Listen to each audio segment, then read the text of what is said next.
Hindi napapansin na si Engin Acurec ay nakatanggap ng malaking interes at suporta mula sa kanyang mga mahal sa buhay at pamilya pagkatapos ng kanyang diagnosis ng kanser.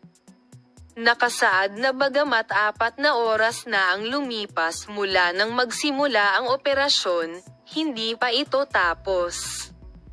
Narito ang lahat ng mga detalye ng kritikal na prosesong ito.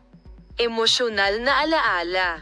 Bago ang kanyang operasyon sa kanser sa lalamunan, nagpaalam si Engin Acurec sa kanyang pamilya at mga mahal sa buhay at naghanda para sa operasyon.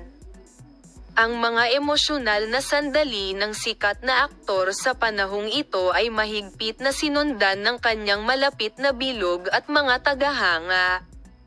Una sa lahat, ang kanyang pamilya ay tumayo sa tabi ni Engin Acurec sa mahirap na panahong ito at sinubukang bigyan siya ng moral.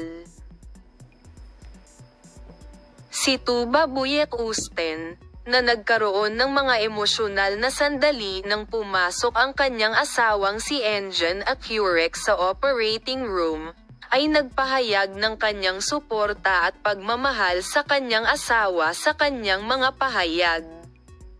Tagba, ipinagdarasal namin na malampasan ni Engin ang mahirap na prosesong ito. Alam kong malakas siya at naniniwala akong malalampasan niya ang prosesong ito sa pinakamahusay na posibleng paraan. Una, nagsimula ang operasyon ng madaling araw. Patuloy na sinusubaybayan ng mga doktor ang kalusugan ng sikat na aktor matapos magsimula ang operasyon. Naiulat na walang komplikasyon na nangyari sa mga unang oras ng operasyon. Inihayag ng mga doktor na matagumpay na nagpatuloy ang operasyon. Ang mga doktor ay gumawa ng maikling pahayag sa press pagkatapos ng pagsisimula ng operasyon at sinabi na ang proseso ay umuusad ayon sa plano at ginawa nila ang kanilang makakaya upang maging matagumpay ang operasyon. Sabi ng isang doktor, napaka-kritikal ng pag-opera sa utak ng Engin at ang mahalagang punto ay may sensinang nakikipagtulungan kami sa aming buong team upang matiyak ang matagumpay na pagkumpleto ng operasyon. Ang balitang ito ay nagpasaya at natuwa sa kanyang mga tagahanga.